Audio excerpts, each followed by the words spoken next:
Salut et bienvenue sur la chaîne de Complotistes Déléteurs dans un nouvel épisode de mes propres recherches sceptiques pour vous apprendre comment faire vous-même vos propres recherches de façon sceptique et ne pas croire n'importe quoi.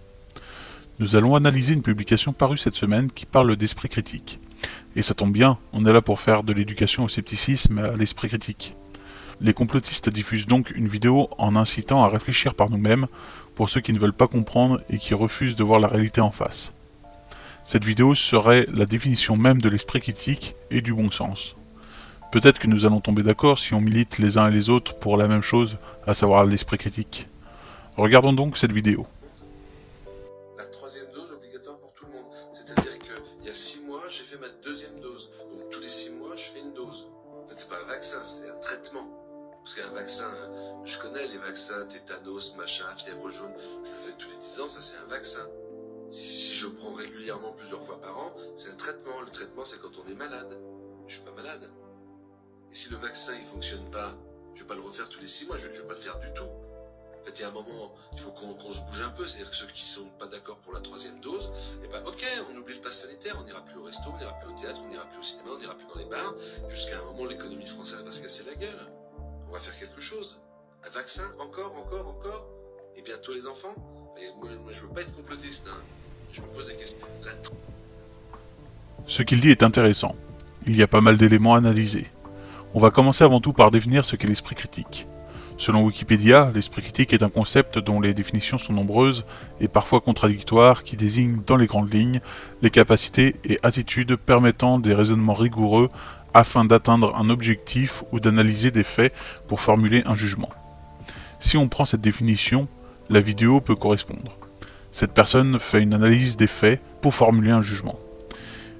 Il a fait sa deuxième dose il y a 6 mois et on demande à en faire une troisième. Mais là où son analyse ne porte plus du tout sur les faits et le jugement qu'il fait de son analyse. Et là, il lui manque une totale capacité à avoir un raisonnement rigoureux, ce qui va exclure son analyse de la définition de l'esprit critique. Il nous dit que le vaccin est un traitement sous prétexte qu'il va recevoir plusieurs injections dans l'année. Mais regardons de plus près comment fonctionnent tous les autres vaccins.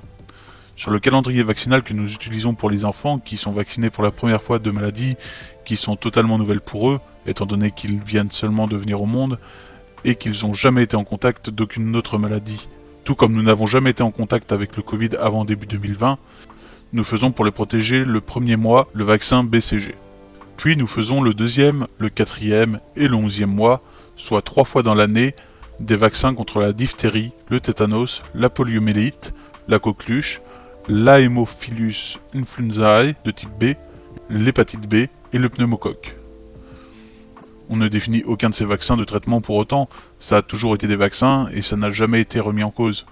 De plus, concernant le DTP et la coqueluche, on fait 2 nouveaux rappels tous les 6 ans seulement, d'autres rappels à 25 et 45 ans, pour ensuite reprendre une fréquence d'un rappel tous les 10 ans après 65 ans.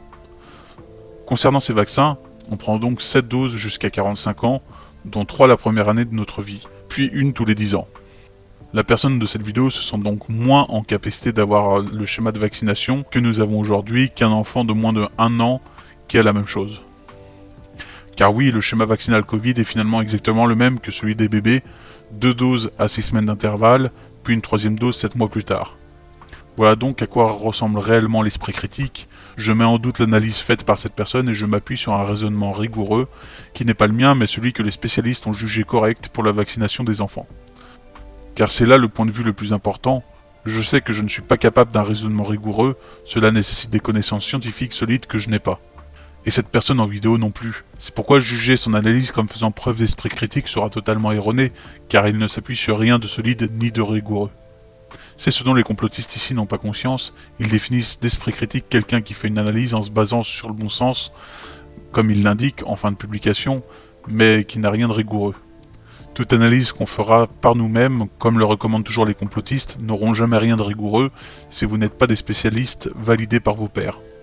Et c'est pour ça que le bon sens n'est pas un outil de l'esprit critique, car le bon sens ne permet pas de construire de la connaissance de façon rigoureuse. Le bon sens ne permet que de faire des liens entre des éléments qui semblent logiques à nous, mais sans aucune expertise et en dehors de toute connaissance rigoureuse sur le sujet. Nous avons donc ici ce que les complotistes jugent comme de l'esprit critique, mais qui n'en est pas du tout, comme on peut le constater avec le schéma de la vaccination à 3 doses que nous avons actuellement. Son raisonnement est faux aujourd'hui, mais si dans 8 ou 12 mois on doit refaire une dose, on commencera à sortir du schéma qu'on connaît pour les vaccins contre la diphtérie, le tétanos et la polio. Mais ce ne sera pas pour autant un schéma qui nous sera inconnu quand même. Depuis longtemps, maintenant, on administre le vaccin contre la grippe à de très nombreuses personnes tous les ans. Il est d'ailleurs recommandé pour toutes les personnes de plus de 65 ans. Il n'est pas distribué autant que risquerait d'être le vaccin contre le Covid, en effet, mais on a suffisamment eu de personnes qui l'ont eu chaque année, depuis de nombreuses années, pour comprendre qu'on a bien assez de recul pour dire qu'une vaccination par an ne posera pas de soucis. En réalité, on ne sait pas combien de temps exactement le vaccin nous permettra d'être protégés, et quoi qu'il en soit, il semble protéger plus longtemps que la maladie, sans avoir la quantité de décès que provoque la maladie. Car rappelons que si on doit faire un vaccin contre la grippe chaque année, c'est aussi parce que attraper la grippe ne nous protège pas pour l'année suivante.